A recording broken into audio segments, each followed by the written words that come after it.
So in this video I'm going to show how to go from this to this. First step, of course, disconnect your battery and let the backup battery for the airbag drain at least 10 minutes. And then you want to go there and there with a T30 Torx bit and undo that. It's going to take a while, but you finally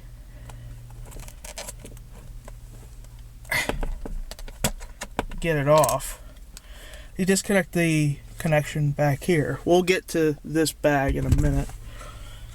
Disconnect here and then undo your 19mm nut. It is right there. And then screw it.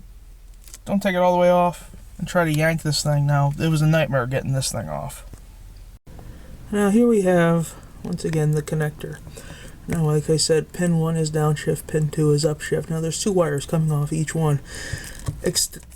Take care of all this, get this all off of here, and then cut it as far back as you can, as far forward as you can, so you have as much wire as you can. So if you make a mistake, you still have room to do stuff. And then hack off 1 wire per pin for the first 2. Okay? You can see that pin 3 is not used at all. Now, with an IS250, 350, you'd be using that pin for your radio controls, but we don't have radio controls for this.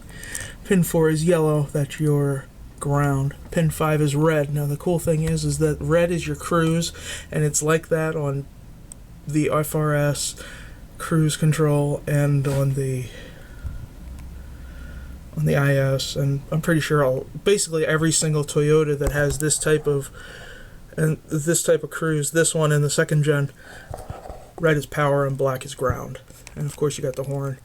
You want to take the power for cruise, run it to pin 5, take the ground for cruise, run it to the yellow wire, take the ground for the paddles, run it to the yellow wire. Upshift goes to upshift, downshift goes to downshift, and you have to extend your horn wire. Now let's see this on the car, put it in practice. Okay, now here's my airbag from my IS. Oh, where's the igniter? Well, that's held on by 4 8mm nuts.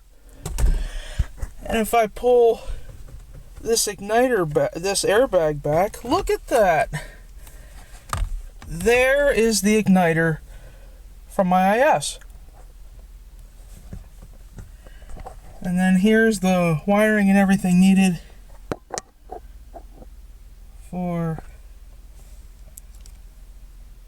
make this work.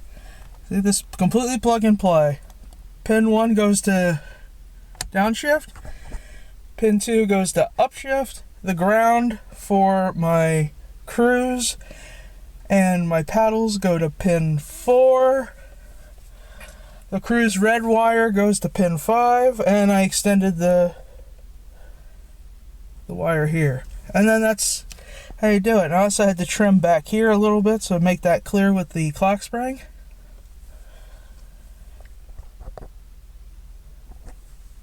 Like, it works perfectly too. So yeah. Let's put this back in, shall we?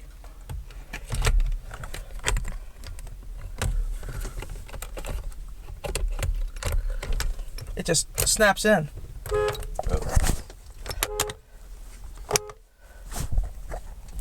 And there we go. Now if I